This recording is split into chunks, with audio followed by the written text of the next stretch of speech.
And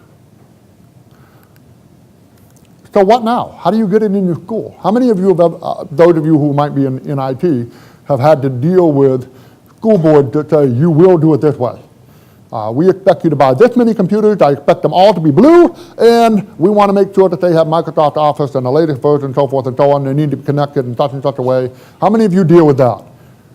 Okay, first of all, what is the school board doing making technology decisions in your school district? That's what they hired you for. My school board doesn't do that, thank God.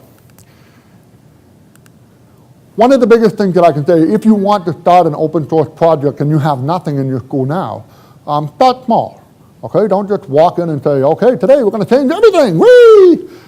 Because the moment you do that, all of a sudden people are going to go, wait a minute. Avoid the trumpet. Do not walk into a situation, particularly a school board meeting, and announce, as of today we are switching to such and such. Oh, really? Did you run this by anybody? So forth. What I've found that the best way you can do something like this is to just do it. Those of you who are students, I don't advocate hacking school computers, but it might not hurt once in a while to just install something once in a while on the side and see how people like it, you know?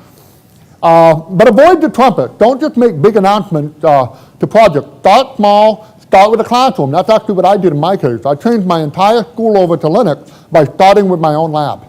I started with my own lab. I got some kids working on it. The kid thought it was really cool, brought the principal in. He was like, wow, that's awesome. And the kids are showing them what they can do.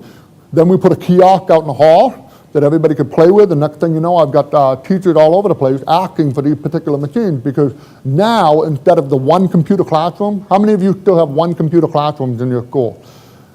Where you've got basically one computer in your classroom and you schedule 15 minutes a day for these different kids to stay in from recess and play on the computer. Now we have mini labs of at least 5 or 6 machines in every room, and they didn't cost us anything. You're able to give the kids a home alternative, okay? You can say, hey, take this disk at home and you can have the same software that we have here at school, or you can go to this website. I provide links on our school website for just about everything that we use. Use it yourself. Use it alongside with what you have now. If you have Microsoft Office already ingrained in your school and you want to start making the move to something more open source, such as OpenOffice or LibreOffice, you can run them side by side. What I would do, if you're a technology guy, I would make the open source one open by default. I've learned over the years that whatever the machine opens first is what people will use. I used to run, when I was starting to make a transition, I ran Windows and Linux on the same machine, but I had the Linux side boot up first. I had the Windows there just in case people wanted to use it. Before you know it, everybody's using Linux. Why? Because that's what it boots into first. Yeah? Yes. Does the smart board software? Yes, as a matter of fact, I use it in my own classroom. I'm running Linux thin clients and my own machine. I tell you, it totally changed the way that I teach. If you don't have a smartboard or Promethean or something like that, you should get one. I will say that Smartboard brand, they were the first ones to come out with a Linux client, and actually they've had it for years. They came, basically when they first came out. One of the big differences, Linux and OS X really aren't that different from one another. If you get under the hood on a Mac, all the commands, Unix, they both have what we call Unix underpinning. They're both Unix-based operating systems.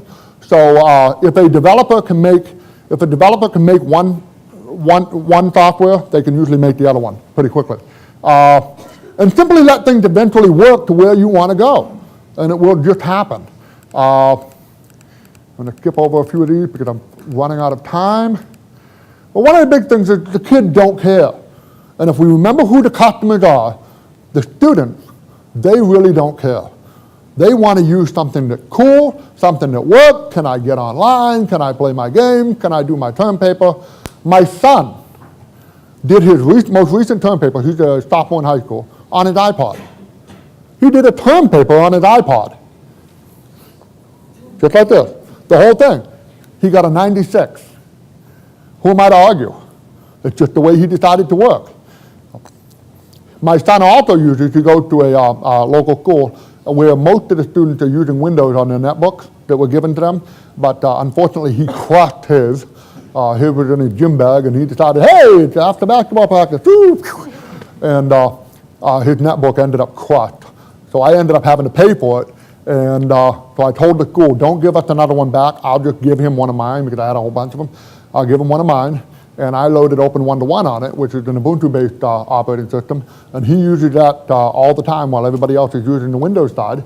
And nobody cares. He's able to do what he needs to do. They're able to do what they need to do. And nobody cares. They use OpenOffice. I will say that even though they use a Windows-based netbook image, most of the stuff on that image is open source. They're using GIMP, OpenOffice, so forth and so on. My son just happens to be using Linux with GIMP, OpenOffice, and so forth. So that's pretty much it. I have several more slides, but I've run out of time. But I'll be around here for a little bit, and I'll be eating lunch and so forth. So if anybody would like to ask any questions, actually, let's go ahead and I can have a minute for questions. So if you have any questions, or stories you'd like me to tell, or sarcastic remarks you'd like to make, or whatever the case may be. I got one. Yeah. Very basic beginning. These CDs you're talking about, they sound wonderful, but where do we get it? She's asking where you can get the CDs and so forth. Usually you download them. You download the image and burn it onto your own CD. That's one of the nice things about, of course, several years ago, that wouldn't have been possible. It would have taken you hours to do, but most of us have broadband now so that we can download a CD within a matter of minutes. But yes, Brian. Come to reception tonight, we've got some, you know. Oh, great. There you go. But basically, if you go to openoffice.org, that's actually not a CD. That's just a program that you can download and install. Oh my goodness. If you want an Ubuntu CD, you go to ubuntu.com, ubuntu.com, and download one of those. I think they'll even mail you a disc too. What? They used to actually mail you a disc. You put in Yeah, your yeah. disc. Actually, they'll mail you a disc. In fact, they'll mail you many. They'll mail you many discs. Yeah. So it loads on top of what you already have there? Or It can. It can. In fact, it will ask you if you put Ubuntu on a Windows machine. As long as you have Windows on there first, it won't necessarily go. If you want to do it with Mac OS 10, you have to use Boot Camp. But if you want to do it on a Windows machine, you can actually put in the disk, and there's a couple of ways you can do it. You can install it physically beside Windows so that it lives on one partition over here and Windows over here, and when it first boots up, it asks you which one do you want to go to. Or in the Ubuntu CD, Ubuntu, by the way, is the most popular version of Linux out there right at the moment, Ubuntu. And it's really cool. It's actually very similar to what I'm using here. I'm just using an Ubuntu derivative called Linux Mint, and the only reason I'm using Linux Mint is because it's prettier. Let me see if I can show you very quickly.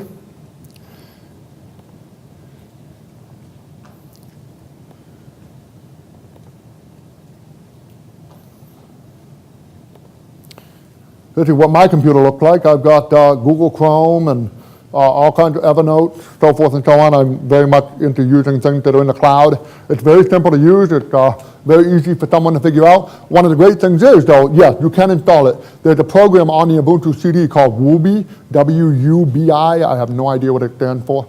But if you click on that, it'll actually set up Ubuntu to run inside of Windows. So there'll be an icon on your Windows desktop. Actually, it's very easy to install and very easy to undo. So you can have your cake and eat it too, I guess is what I can say. So Can you think of anything else? bit, Yeah, I'll stay around. If anybody's got any other questions, I'll also be doing a session on Friday. So. And to my kids that are watching the video, get to work. I got one question. Sure. Maybe I make it public. I'll keep my microphone on so you can hear me.